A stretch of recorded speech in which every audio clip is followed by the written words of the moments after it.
Chers téléspectateurs, bonjour. Qui se cache exactement derrière les autorités qui se défilent? On peut se poser cette question face au témoignage suivant. Indépendamment l'une de l'autre et pourtant totalement identiques, deux sœurs ont témoigné de leur vécu satanique pendant leur enfance. Il y est question de violation d'enfants et de meurtres de la pire sorte.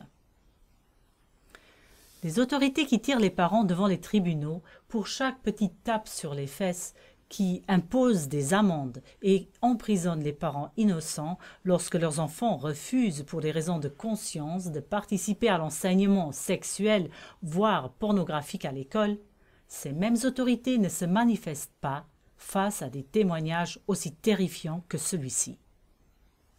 Nous allons maintenant à tour de rôle lire les témoignages qui proviennent de ces deux sœurs. À cause d'abus sataniques, elles ont vécu séparées 10 ans, et puis elles ont témoigné indépendamment l'une de l'autre. La témoin numéro 1, l'aînée des deux sœurs, a été rendue enceinte lors de rituels sataniques. La naissance de mon enfant a été déclenchée par un médecin. J'avais 10 ans lorsque ma sœur était enceinte. Il y avait dans le coin une peau de mouton, où j'avais entendu dire que d'autres avaient déjà mis leur enfant au monde à cet endroit, jusqu'à ce que cela m'arrive aussi, et que j'ai dû, moi aussi, avaler un morceau de placenta. Alors elle a accouché. Personne ne l'a aidée. Elle a dû faire ça toute seule. Et ensuite, elle était complètement épuisée. Moi, j'ai été fermement retenue aux épaules, entre autres par ma propre mère. J'ai dû assister à cette scène pour que je sache ce qu'il allait peut-être aussi m'arriver. Pour que je sache, tu n'as de toute façon aucune chance. Et je me souviens encore que je ne pouvais absolument pas marcher et que le sang me dégoulinait le long des jambes, et encore plein d'autres choses affreuses. Même la poche des os a été utilisée. Le rejet du placenta a suivi. Ensuite, elle a eu des piqûres pour qu'elle puisse se lever et marcher. Elle a été revêtue d'une soutane et en est allée dans une autre pièce. L'enfant était allongé là, il criait. Les porteurs de soutane s'étaient tous placés autour de l'enfant. Ils faisaient des incantations de façon rythmique, fort et doucement, avec une intonation précise. Je devais tuer cet enfant, bien que je pouvais à peine me tenir debout, marcher ou quoi que ce soit d'autre. Ensuite, Antje est venue, habillée d'une soutane. On pouvait voir comment le sang coulait. Ils ne l'ont aidée en rien. Ensuite, elle se tenait devant le bébé et elle a dû planter le couteau. On m'y a obligée. Ma main fut guidée. J'ai dû prendre un couteau de rituel spécial avec l'inscription à terme.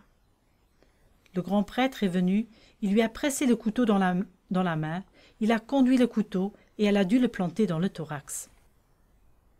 J'ai dû ouvrir la cage thoracique, écarter les tendres côtes et sortir le cœur. Le cœur a été extrait et Antje a dû en manger un morceau. Ensuite, le cœur a été déposé dans une coupelle et chacun qui se trouvait autour de l'autel a dû manger un morceau de ce cœur. Le grand prêtre se tenait derrière elle et a guidé sa main. Il portait un masque noir et doré. Les autres portaient des capuches pointues. Le grand prêtre avait une capuche ronde et ce masque sur le visage. Il guidait sa main en se tenant derrière elle. Ainsi, il a dirigé le couteau avec sa main. Suite à ce témoignage, la procureure chargée de cette affaire a fait la déclaration incroyable qui suit en se tenant dos à la caméra et en s'exprimant de façon anonyme. Nous allons, si possible, essayer d'aborder les accusés qui sont bien connus à travers les témoignages et éventuellement les surveiller. Si déjà nous faisons une procédure de recherche, alors nous le ferons à grande échelle.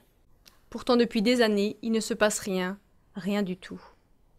Par contre, le 5 septembre 2013, 40 enfants d'une école chrétienne inoffensive et soi-disant sectaire ont été retirés avec violence de leurs parents, dont le plus petit avait à peine 6 mois.